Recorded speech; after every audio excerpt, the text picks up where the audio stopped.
Hi, my name is Mark Landel Azura. So, I am a representative of first year.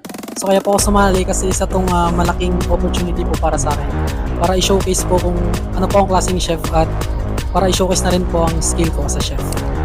Kaya na lamang.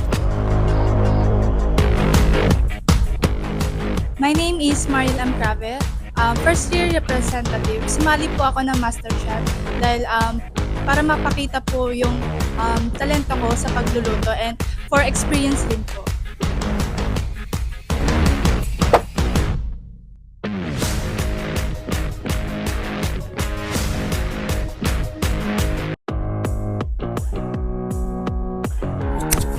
My name is Kyla Cassandra M. Simbulan, second year representative. Sumali ako sa MasterChef dahil isa ito sa mga habit ko at gusto kong ginagawa sa araw-araw.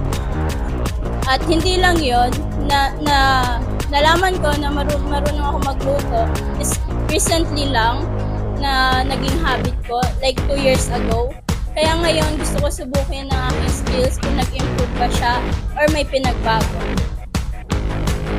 Hi, I'm Sofia Marie Mendola, second year HRM. So, sumali ako sa MasterChef kasi I want to explore myself and I want to excel sa pagluluto.